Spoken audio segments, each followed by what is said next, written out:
ভাইরে ভাই, আমি দালাল না, আমি চাটুকার না।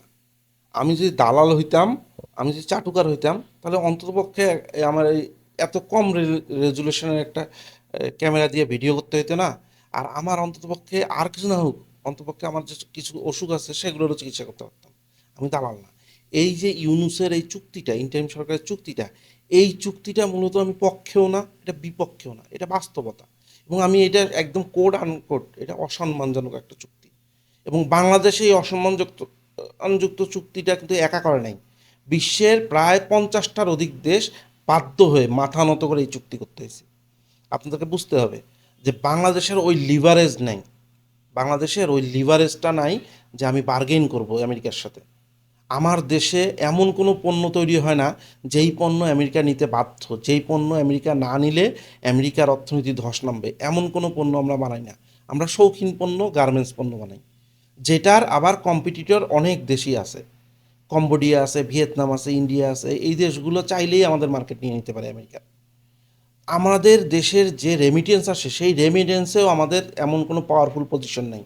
আমরা মেধাভিত্তিক কোনো রেমিটেন্স আসে না, আমাদের গায়ে খাটা শ্রমিকদের আসে। যেখানে বিশ্বের এরকম বা শ্রমিক যাওয়ার জন্য উন্নত বিশ্বে কোটি কোটি শ্রমিক লাইনে দাঁড়ায় আছে। লাথি মারি বের করে দিলেও আবার আরেক দেশ থেকে নেওয়ার মতো তাদের অপশন আছে। বাংলাদেশ থেকে যেসব লোক যায় আমেরিকায়, তারা কয়জন বড় বড় চাকরি করে বলতে পারেন? সর্বোচ্চ বড় চাকরি হচ্ছে উবার চালায়, তারপরে চলা যাচ্ছে ছোট ছোট পদে কিছু চাকরি করে, আর বাকি সবগুলোই অড জব করে। দেখেন না একটা পার্সেন্টেজ দিচ্ছে যে বাংলাদেশ থেকে যেসব আমেরিকা যায় বসে আছে, তার অধিকাংশই হচ্ছে আমেরিকার দান খয়রাত নিয়ে বাঁচিয়েছে। তো সেই দেশের সাথে আপনি যখন টেবিল টকে বসবেন, যখন আপনি বাধ্য যে আপনার দেশের 30 লক্ষ 40 লক্ষ শ্রমিক যেই মার্কেটের উপর নির্ভরশীল, সেই মার্কেট নিয়ে আপনি যখন বসবেন, আপনার লিভারেজটা কোথায়? আমি এই চুক্তির পক্ষেও না, বিপক্ষেও না, এই চুক্তির বাস্তবতা এটা বলেও আমি বুঝাইতে পারি না, আমাকে দালাল ত্যাগ দেন। এক ছোট ভাই লেখছে ফেসবুক পোস্টে, সেটা হচ্ছে, ভাই এই চুক্তির আগে কি আমেরিকার পণ্য রপ্তানি হতো না? এখন ছোট ভাইকে আমি সম্মান নিয়ে বলছি, ছোট ভাই, কিছু বলার আগে একটু নিজে যাচাই করিও। এই যে ট্রাম্প সরকার আসছে, ট্রাম্প সরকার আসার পরেই কিন্তু এই রেসিপ্রোকাল নিয়ে আন্দোলন শুরু করছে হচ্ছে ট্রাম্প। সারা বিশ্বের সাথে কিন্তু সম্পর্ক শেষ করে দিছে এই রেসিপ্রোকাল ট্যারিফ নিয়ে। এর আগে আমেরিকা এরকম করে নাই। তাই এখনই এই সমস্যাটা তৈরি হয়েছে, এই সমস্যাটা আগে ছিল না। তাহলে এখনই তো এই চুক্তি নিয়ে কথা হবে, ঠিক না? দেখেন, আমেরিকা শুধু বাংলাদেশকে না, বিশ্বে আমেরিকার মার্কেটে যেসব দেশ পণ্য রপ্তানি করে প্রত্যেকটাকে ঘাড়ে ধরা এই চুক্তিটা করছে। এখন আমি আরও কথায় আসি, সেটা হচ্ছে আরেক ছোট ভাই লিখতেছে যে হ্যাঁ এই চুক্তি ছিল না, একই কথা ঘুরায় পেঁচে একই কথা বলতেছে। সে বোয়িং নিয়ে কথা বলতেছে। সে কি একটু নিজে স্টাডি করছে এই ছোট ভাইটা, যে বাংলাদেশের যে যতগুলা বিমান আছে, এই বিমানের মধ্যে কতগুলো হচ্ছে বোয়িংয়ের?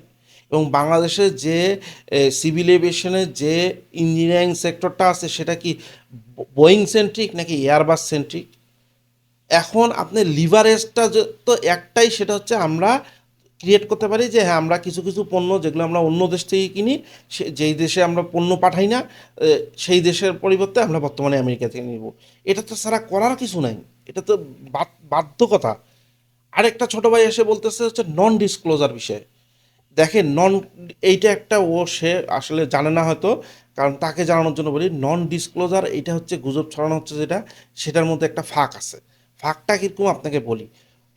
দুইটা দেশ যখন কোনো বাণিজ্য চুক্তি করে, এবং চুক্তির আগে যে আলোচনা হয়, এই যে ভারত কিছুদিন আগে ইউরোপিয়ান ইউনিয়নের সাথে চুক্তি করছে, এই চুক্তির আগেও কিন্তু তারা এনডিএ করে রাখে। এনডিএ হচ্ছে নন ডিসক্লোজার এগ্রিমেন্ট। এই যখন ধরেন দুইটা দেশ বসবে টেবিলে, যে আমরা বড় একটা চুক্তিতে যাব, বাণিজ্যিক চুক্তি, তার আগে তারা প্রাথমিকভাবে প্রথমে একটা এনডিএ চুক্তি করে, নন ডিসক্লোজার এগ্রিমেন্ট। কারণ কেন? এটা স্ট্র্যাটেজিক অ্যাডভান্টেজের কারণে। কারণ যখন ধরেন বাংলাদেশ আর আমেরিকা কোনো বাণিজ্য নিয়ে কথা বলতেছে, তখন এই যে বাংলাদেশে এক্সিস্টিং মার্কেটে এবং আমেরিকার এক্সিস্টিং মার্কেটে অন্য দেশগুলো আছে না, তারা যদি আগেই জেনে যায় যে আমরা কি নিয়ে আলোচনা চলতেছি, তখন ওইটাতে তারা একটা প্রভাব বিস্তার করার চেষ্টা করে তাদের জায়গা থেকে। ধরেন বাংলাদেশ তুলা আমেরিকা থেকে আমদানি করবে, এই নিয়ে কথা হচ্ছে। ভারত যেহেতু 1 নম্বর এক্সপোর্টার হচ্ছে বাংলাদেশে তুলা আয়, ভারত এখানে একটা প্রভাব বিস্তার করার চেষ্টা করবে। এই জন্যই এনডিএ করে রাখে, এটা কোনো পাপের কিছু না। আরেকটা বিষয় হচ্ছে কি, মার্কেট স্টেবিলিটি বিষয় থাকে। মার্কেট স্টেবিলিটি বলতে বোঝাচ্ছি স্টক মার্কেট। বাংলাদেশ এবং আমেরিকা দিয়েই আমি বোঝাচ্ছি, যখন আমরা কোনো পণ্য নিয়ে কথা বলবো তখনই চলে আসে বিভিন্ন ব্যবসায়িক প্রতিষ্ঠান, বিভিন্ন কোম্পানিগুলো, বড় বড় জায়ান্ট কোম্পানিগুলো, তাদের প্রোডাক্ট নিয়ে যখন আমরা কথা বলবো তখন হয় কি, ওই আমেরিকার স্টক এক্সচেঞ্জ, বাংলাদেশের স্টক এক্সচেঞ্জ, এগুলোতে এটার ইম্প্যাক্ট পড়ে। দেখা যায় আলোচনায় কথা হচ্ছে যে আমরা আমেরিকার অমুক কোম্পানি থেকে এটা কিনবো, দুম করে শেয়ার মার্কেটে এটার দাম বেড়ে যাবে, আনস্টেবিলিটি তৈরি হবে। সেইটাও একটা বড় কারণ হচ্ছে এনডিএ করে রাখার।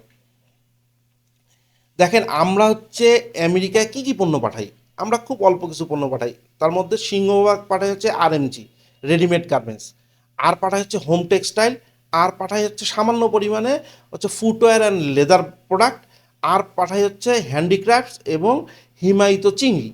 এগুলো হচ্ছে মূলত আমেরিকার মার্কেট আমাদের। এবং আমেরিকা বাংলাদেশে কি পাঠায়, আমেরিকা কিন্তু তুলা আগে থেকেই পাঠায়, কম পাঠায় তবে আগে থেকেই পাঠায়। তারপরে কিছু এগ্রিকালচার প্রোডাক্ট পাঠায়, এটাও আগেও পাঠায়, এখন হচ্ছে আমরা একটু বেশি নিতে হবে বলতেছি। তারপরে হেভি মেশিনারিজ কিছু আছে, সেগুলো কিন্তু আমাদেরকে কিনতেই হয় আমেরিকা থেকে, কারণ এটা বিকল্প নেই, বাংলাদেশ হেভি মেশিনারিজ তৈরি করতে পারে না। আর হচ্ছে এলএনজিও কিন্তু বাংলাদেশ ইম্পোর্টই করে, করে হচ্ছে কাতার থেকে সবচেয়ে বেশি, তাছাড়া কিনে হচ্ছে স্পট মার্কেট থেকে। এখন আমরা বলতেছি প্রতি বছর 1 বিলিয়ন করে কিনবো। আরেকটা বিষয় হচ্ছে বোয়িং, বোয়িংয়ের কথাটা তখনই বললাম যে বোয়িং কেনার কথা। এই যে থার্ড টার্মিনালটা করা হলো, থার্ড টার্মিনালটা আপনার কেন করা হলো তাহলে? যদি আমরা সিভিল এভিয়েশনে একটা বড় জাম্প করতে যাই, আমাদের বিমান লাগবে না? তা আমাদের তো আলটিমেটলি বিমান কিনতেই হবে। তো যেহেতু আমি আমার মেইন মার্কেট আমেরিকা, তাকে খুশি রেখে আমি যদি আমার বোয়িংগুলো কিনি, তাহলে সমস্যা কি? বাংলাদেশ কি বিমান বানাইতে পারে? এরা এমনভাবে কথা বলে যে বিমান মনে হয় বাংলাদেশই বানায়, অতএব বিমান বোয়িং কেন কিনবে, বিমান নিজেই বানায় ফেলবে, এমন একটা অবস্থা।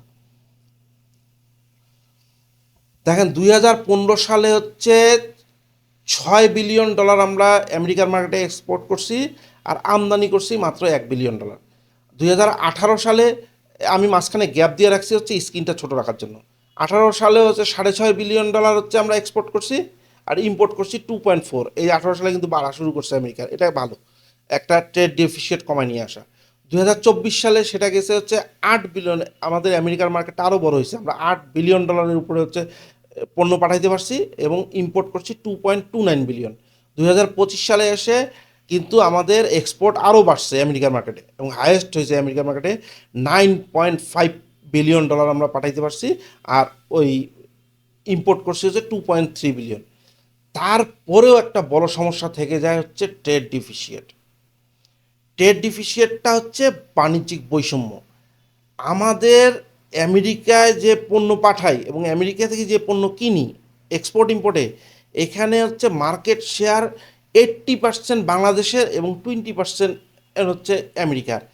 বাংলাদেশের ট্রেড ডিফিসিয়েট আমেরিকার সাথে হচ্ছে 280% প্লাস, বাংলাদেশের পক্ষে সারপ্লাস 280% হচ্ছে সারপ্লাস। আমেরিকা এটা এখন মানতে রাজি না।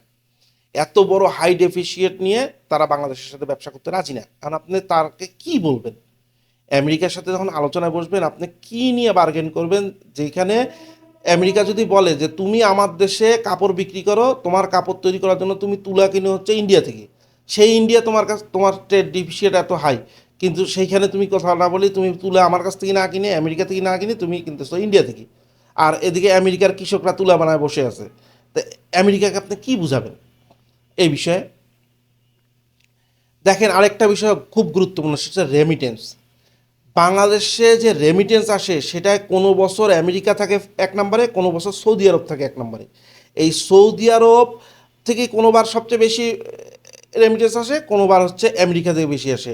2025 সালের হিসাবে আমেরিকা থেকে আমাদের রেমিটেন্স আসছে $2.8+ বিলিয়ন। এখন কিন্তু ট্রাম্প সরকার কিন্তু এই রেমিটেন্স নিয়েও কথা বলা শুরু করছে যে আমি রেমিটেন্স পাঠাইলে ওখানে ট্যাক্স বসাবো। তখনও কিন্তু ট্যাক্স বসাইলে হুন্ডির মাধ্যমে টাকা আসা শুরু করবে।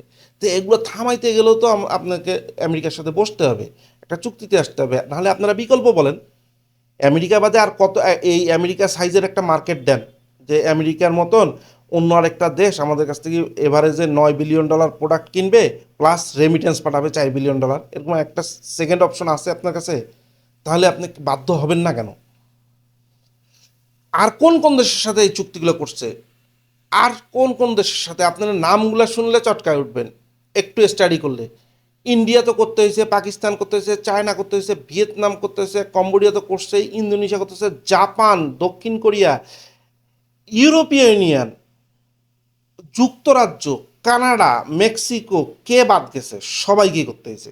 মোট কথা আমেরিকার মার্কেটে যাদের পণ্য বিক্রি হয় সবাইকেই এই রেসিপ্রোকাল ট্রেড ডিল করতে হয়েছে, এবং এইখানে সবাইকেই মাথা নত হয়, কেউ খুশি হয় এই চুক্তি করে নাই আমেরিকার সাথে। কে খুশি হয় চুক্তি করবে? কেউই খুশি হয় চুক্তি করে নাই। বাংলাদেশের মূল প্রতিযোগী কারা এটা আপনাকে বুঝতে হবে। বাংলাদেশের মূল প্রতিযোগী মানে আমেরিকার মার্কেটে আমাদের কাদের সাথে যুদ্ধ করে আমেরিকার মার্কেটে টিকে থাকতে হয়।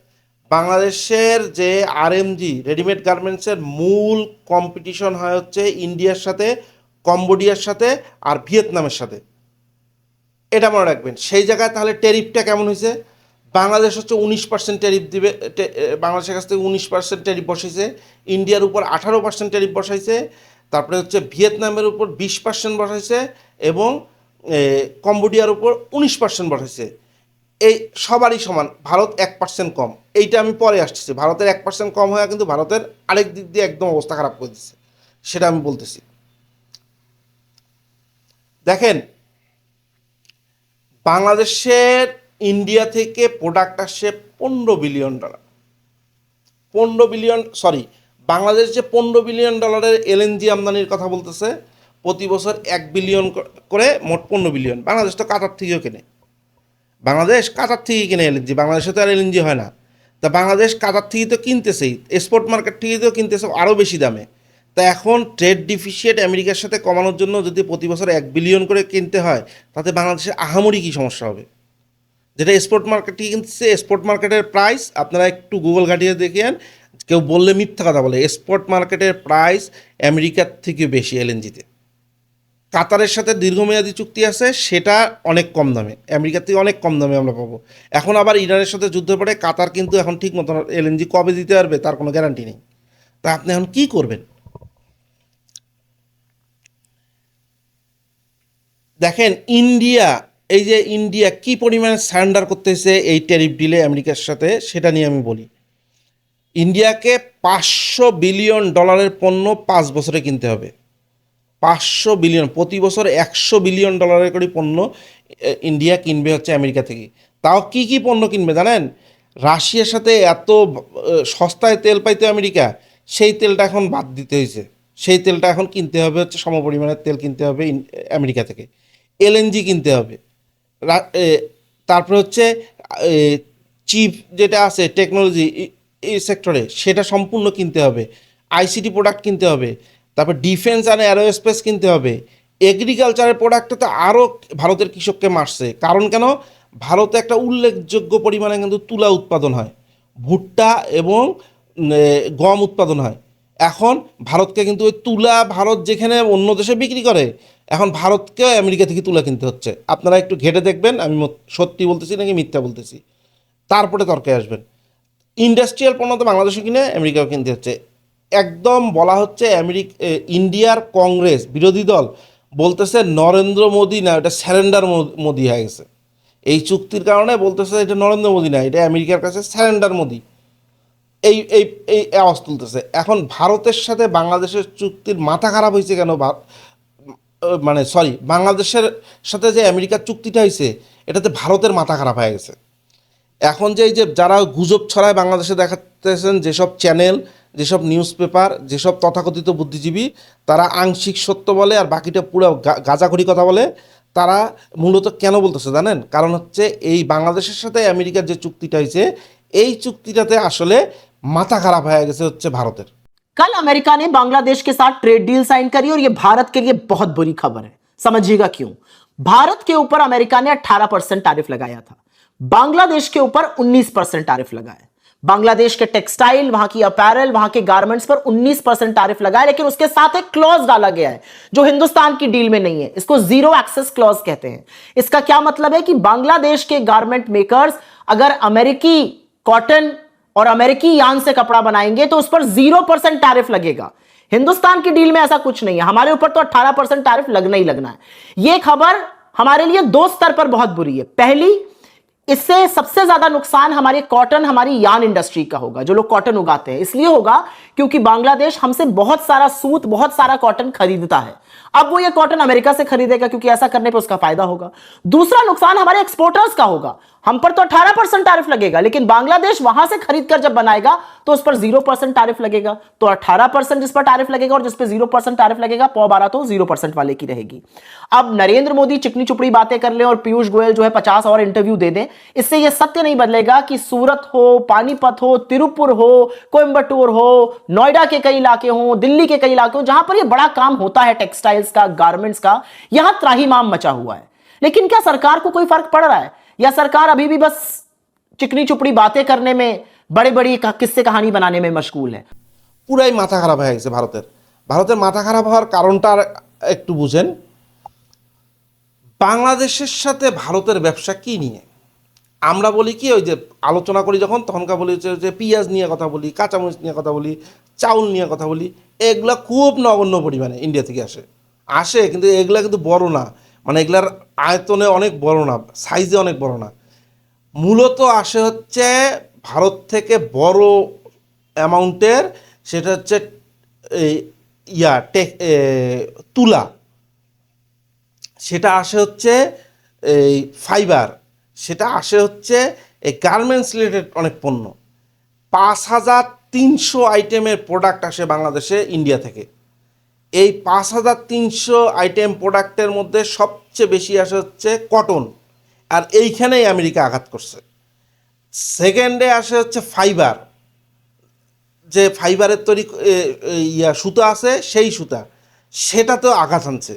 আপনারা দেখবেন সেটা হচ্ছে মানে বিষয়টা এই লেভেলে গেছে যে ভারতের শেয়ার মার্কেট, বাংলাদেশে যেদিনকার চুক্তি হয়েছে আমেরিকার সাথে, সেদিন ভারতের শেয়ার মার্কেট ধসে গেছে টেক্সটাইল সেক্টর এবং কটন সেক্টর। আপনারা গুগল ঘাটেন, সেদিন থেকে শুরু করে টানা 3 দিন ভারতের স্টক এক্সচেঞ্জে কটন এবং টেক্সটাইলের যতগুলো ইন্ডাস্ট্রি আছে তাদের শেয়ারের ধারাবাহিক পতন হয়েছে। That the US Bangladesh deal is in bad news for India. It compared how the tariff is 18% for Indian apparels, and though it is 19% for Bangladesh, the zero duty access gives Bangladesh an advantage over Indian textiles. The Post also said that Bangladesh is a major buyer of Indian cotton and that the new deal will result in Bangladesh buying more cotton from the United States. I'm talking about the Bangladesh tariff deal with the US and why it has textile stocks plummeting today. So Bangladesh's tariff with the United States has been reduced from 20% to 19%. It's still 1% higher than the deal India has at an 18% tariff with the United States. Even so, it seems to have put Bangladesh textile exporting companies at an advantage vis-a-vis India, which is why the slide in Indian textile stocks today. The India-US deal, which gets us 18% tariffs to exports to the US, Bangladesh and the US have also come to an agreement of the kind that we, between India and US, got to. So their tariffs were 20%. That 20% is now 19%. This is for everything. But there is a zero clause, a zero duty kind of clause. Now, the joint statement says that if Bangladesh imports US cotton, uses US produced cotton or US sort of man-made fibers, etc., to produce apparels, garments, and then it exports those garments, manufactured with US inputs, then exports, the tariff on those exports into the US will receive no duty. I mean, zero, they can go into the US at zero duty. Pallab Banerjee is with us, Managing Director and Group President, Pearl Global. Pallab, good to have you with us here. Thank you very much for joining us. I trust you've seen the statement. What does this mean, very simply put? Is this a bit of a, is this going to hurt us, simply put, in terms of competitiveness vis-a-vis Bangladesh? Hi, good morning, Prashant. So, first of all, Bangladesh was always more competitive than India because of the whole ecosystem, and the price of the product that we get out of Bangladesh has been much more competitive compared to India. Now, this kind of deal will make it incrementally more competitive. I don't see it's a massive change because if you look at what's happening in Bangladesh, there was a little bit of trouble in terms of the spinning part. The yarn manufacturers were on strike because they were not making their margins. And most of the cotton and the yarn that is going is from India as of now. So this is ভারতের পার্লামেন্টে টানা 2 দিন তর্ক হয়েছে বাংলাদেশ এবং আমেরিকার চুক্তি নিয়ে, যে বাংলাদেশে যে ভারতের বড় মার্কেট সেটা হারাইতে হচ্ছে সেটা নিয়ে। দেখেন, ভারত একচিটিয়া বাংলাদেশে মার্কেট নিয়ে নিছে। বাংলাদেশে তারা পণ্য কিনে না, কিন্তু ভারত বাংলাদেশ থেকে আহামরি কোনো পণ্য কিনে না, যে পরিমাণে রপ্তানি করে তার ধারে কাছেও কিনে না। ইন্ডিয়াতে এক্সপোর্ট করি আমরা হচ্ছে 2015 সালে $0.52 বিলিয়ন, আর ইম্পোর্ট করি হচ্ছে $5.88 বিলিয়ন 2015 সালের ডাটা। সেটাকে আমরা নিয়ে গেছে হচ্ছে 2024-এ এসে $11 বিলিয়ন।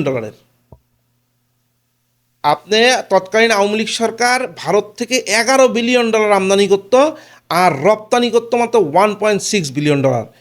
ট্রেড ডেফিসিয়েট কী পরিমাণে পার্থক্য, মানে একচিটিয়া বাংলাদেশের মার্কেট দখল করে রাখছিল। এই তুলা, সুতা, গার্মেন্টসের র মেটেরিয়ালস, এগুলো হচ্ছে এই বাংলাদেশের সাথে ব্যবসা করার জন্য ইন্ডিয়া বহুত ইন্ডাস্ট্রি তৈরি হয়েছে। এই ধরেন মাথা খারাপ হয়ে গেছে গা।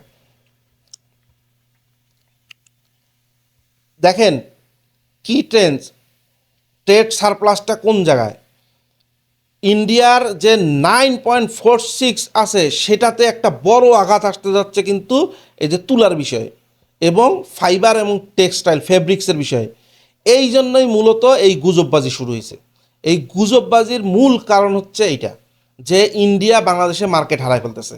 এটা এখনই বুঝবে না, এটা কিন্তু এস্টাবলিশমেন্টে যাইতে যেতে 2-3 বছর সময় লাগে। আর 2-3 বছর পরে দেখা যাবে যে ইন্ডিয়া থেকে এক্সপোর্ট অনেক কমে আসছে, ওই যে তুলা, সুতা এগুলো কমে আসছে। সেইটার জন্য কিন্তু ইন্ডিয়া ওই যে বাংলাদেশে যে দালালগুলো আছে, বিভিন্ন চ্যানেলগুলো আছে, তাদেরকে দিয়ে কিন্তু এই ধরনের উল্টাপাল্টা কথা বলতেছে। এখন আপনারা বলেন যে সেটা হচ্ছে মূলত যে বিষয়গুলো তৈরি হচ্ছে সেটা হচ্ছে, প্রথমেই বলছি যে বাংলাদেশ বাধ্য, বাংলাদেশ নাই, আমি যে দেশগুলো বললাম প্রত্যেকটা দেশ, জাপান, কোরিয়া, এরা বাধ্য হয়ে হচ্ছে আপনার এই ট্রেড ডিলে যাইতে হয়েছে। এখন আমাদের এরা এই পরিবেশ তৈরি করতেছে গুজবের, কেন জানেন? দুনিয়ার মিথ্যা কথা বলে। এই যে শুকর এখন টার্মস ঢুকাইছে, আর ভাই ইউনিলিভারের যে লাক্স সাবান গায়ে মাখেন, এটা চর্বি কিসের? ওরা বলে আর্টিফিশিয়াল ভেজিটেবল। ওইটা দিয়ে ভাই আপনারা কিনে কুল পাবেন না। বাংলাদেশে যত কসমেটিক্স, আমরা তৃতীয় বিশ্বের, বাংলাদেশ, ইন্ডিয়া বা এই তৃতীয় বিশ্বের দেশগুলো, আমাদের যে অর্থনৈতিক ক্যাপাসিটি, বেশিরভাগ কসমেটিক্সে আমাদের হচ্ছে ইউজ হয় হচ্ছে শুকরের চর্বি। বাংলাদেশের মেডিসিনে ইউজ হয় শুকরের চর্বি। আপনারা ঘেটে দেখেন, এটা নতুন কিছু না। এখন এগুলো দিয়েও মনে করেন মুসলিম সমাজকে উত্তেজিত করার চেষ্টা করছে। মূলত টার্গেট কি জানেন? যে ভারত থেকে তুলা আমদানি, ভারত থেকে ফাইবার আমদানি, ভারত থেকে ওইটাকে কি বলে সুতা আমদানি এবং ফেব্রিক্স আমদানি, এইটার যে প্রায় টোটাল করলে $6 বিলিয়ন মার্কেট। তারপরে হচ্ছে ভুট্টা, গম, এগুলোর হচ্ছে বড় মার্কেট বাংলাদেশ। এই মার্কেটটা যে আমেরিকাতে চলে যাচ্ছে, এতেই মাথা ব্যথা। এইটাতেই চেষ্টা করতেছে যে আমেরিকার সাথে বাংলাদেশের এই চুক্তি নিয়ে মিথ্যা কথা ছড়ায় একটা সুবিধা নেওয়ার, যাতে বাংলাদেশের মার্কেটটা ভারতের থেকে যায়। ভারতের বিরোধী দল, ভারতের মিডিয়া পাগল হয়ে গেছিল হচ্ছে যেদিনকা বাংলাদেশ আর আমেরিকার চুক্তি হয়েছে, কারণ এই চুক্তির ফলে বাংলাদেশের মার্কেট হারাইতে হচ্ছে ভারত। এইটাই হচ্ছে মূল কাহিনী। আমি আবার বলতেছি, এই চুক্তি বাস্তবতা, এই চুক্তি কখনোই সম্মানজনক না। কিন্তু আপনারা গুজব ছড়ায় মনে করেন ভারতকে সুবিধা নেওয়ার চেষ্টা করবেন, আর বাংলাদেশের 30 লক্ষ গার্মেন্টস কর্মীদেরকে, 40 লক্ষ গার্মেন্টস কর্মীকে আপনারা তাদের জীবন হুমকিতে ফেলবেন। এটা কখনো রাজনীতি হতে পারে না, এটা কখনো দেশপ্রেম হতে পারে না। বাংলাদেশের আজকে আমেরিকা থেকে কোনো পণ্য না নিলে বাংলাদেশের কী অবস্থা তৈরি হবে, এটা কল্পনা করতে পারেন? আজকে এই যে ট্রাম্প পাগলা আছে ক্ষমতায়, ট্রাম্প পাগলা যদি ইন কেস অফ কোনো কারণে কথায় কথায় বিভিন্ন দেশের ট্যারিফ বসাচ্ছে, আপনারা দেখেন না? কথায় কথায় নিষেধাজ্ঞা দিচ্ছে, এই দেশ এই দেশ। তাদের সবচেয়ে কাছের দেশ প্রতিবেশী কানাডাকে বলে যে আমরা 200% 300% ট্যাক্স দিয়ে দেবো। তাদের সবচেয়ে ভালো বন্ধু ইউরোপের দেশগুলো, সেখানেও তারা ট্রাম্প পাগলা ইচ্ছা মতন ট্যারিফ বসাতে। বাংলাদেশে যদি মাত্র 3টা মাস আমেরিকা পণ্য না নেয়, এই মার্কেট চলে যাবে কম্বোডিয়ায়, এই মার্কেট চলে যাবে ইন্ডিয়ায়। এইটাই টার্গেট করতেছে ইন্ডিয়া, এবং ইন্ডিয়ার দালালের কুত্তার বাচ্চাগুলো বাংলাদেশের কতগুলা সেটার প্রচারণা চালাচ্ছে। আর আমাদের ওই যে প্রথম বললাম কিছু ছোট ভাই, আদরের ছোট ভাই, তারা না বুঝে আসলে ইমোশনাল হয়ে অনেক কথা বলতেছে। মূল উদ্দেশ্যটা হচ্ছে এখানে ওই ইউএস আমেরিকা ট্রেড ডিল না। ইউএস আমেরিকা ট্রেড ডিল নিয়ে আপনি কথা বলছেন, তাহলে তো ইন্ডিয়াও করছে। মূল উদ্দেশ্য হচ্ছে ভারতের স্বার্থ রক্ষা করা বাংলাদেশের মাটিতে। এই কারণেই এই গুজবগুলো তৈরি হচ্ছে। যারা এই যে মিডিয়াতে এসে বড় বড় লেকচার মারতেছে, আমি চ্যালেঞ্জ করলাম, আমির রাশেদ আলম চ্যালেঞ্জ করলাম যে আসেন চুক্তি নিয়ে বসেন, এবং চুক্তি কিন্তু একটা না, আপনার চুক্তি কমপক্ষে 10টা দেশের চুক্তি নিয়ে বসতে হবে, যে অন্য দেশের সাথে কি সুবিধা দিছে, বাংলাদেশের সাথে কি সুবিধা দিছে। দেখেন ভিয়েতনাম বা ইয়াতে কিন্তু ওই যে 0% টাইপটা বাংলাদেশের ক্ষেত্রে যেমন দিছে, ওগুলা দেশে কিন্তু দেয় নাই। ওগুলা দেশে উল্টা চায়নার কোনো মেশিন ইউজ করতে পারবে না, করলে তাদের একদম আবার 50% ট্যারিফ বসায় দিবে। বাংলাদেশে কিন্তু এগুলো নাই। আপনি 34 পাতায় দেখান যে গার্মেন্টসের যে মেশিনারিজ আমরা চাইনিজ মেশিনারিজ ইউজ করি, চাইনিজ র মেটেরিয়ালস ইউজ করি, সেখানে কোনো নিষেধাজ্ঞা নাই, কিন্তু ভিয়েতনামকে নিষেধাজ্ঞা দিয়ে বসে রাখছে। কম্বোডিয়াকে সঙ্গে থাইল্যান্ডের গণ্ডগোল, থাইল্যান্ড হচ্ছে আমেরিকাপন্থী, কম্বোডিয়া হচ্ছে চায়নাপন্থী। কম্বোডিয়াকে আরও অনেক ধরনের স্ট্র্যাটেজিক নিষেধাজ্ঞা দিয়ে রাখছে, আপনারা যা পড়েন। তাহলে এই বাস্তবতা না মেনে খালি শুধু গুজব ছড়ায় দেশের ক্ষতি কতদিন করবেন না ভাই? থামেন না, দেশটাকে একটু শান্ত হইতে দেন। আপনাদেরকে ক্ষমতায় তো থাকতেই হবে আপনাদেরকেই, সেটা আওয়ামী লীগ হোক, বিএনপি হোক, জামাত হোক, আপনাদেরকে ক্ষমতাটাই আসল। এই ক্ষমতা যাওয়ার জন্য দেশের এত বড় ক্ষতির পিছনে লাগছেন কেন আপনারা? আর এই যে কুত্তার বাচ্চা কতগুলো তথাকথিত সাইনবোর্ডে নিয়ে বেড়া যাচ্ছে সাংবাদিকতার, তারা সত্য কথাটা বলুক। এই চুক্তিতে আরও অনেক কিছু আলোচনার আছে, কিন্তু নেগেটিভ সাইড আছে, সেগুলো নিয়ে বলুক। এরা সব হচ্ছে গুজববাজি শুরু করে দিচ্ছে। এই ফাইজলামোগুলোকে কিন্তু আসলে সরকার স্ট্রংলি বন্ধ না করলে, এই ট্রাম্প পাগলা যদি হুট করে দেখা গেল শাহবাগে কোনোদিন আমেরিকার পতাকা কেউ পোড়ায় ফেললো, বা ট্রাম্পের ছবি কেউ পোড়ায় ফেললো, আর সেটা ইন্টারন্যাশনাল মিডিয়াতে আসলো, এই চুক্তি বিষয়ে একেবারে নিষেধাজ্ঞা দিয়ে বসে রেখে দিবে। বাংলাদেশের কোনো মানে করেন বা ওই ধরনের হ্যাডম নাই যে আমেরিকাকে বলবে যে তুমি যদি আমার সঙ্গে নিষেধাজ্ঞা দাও তাহলে আমি তোমাকে এই পণ্য দিব না। এই লিভারেজ বাংলাদেশের নাই। বাইরে আমরা দরিদ্র মানুষ, এটা মনে রাখেন, এটা খুব ভালোভাবে মনে রাখেন।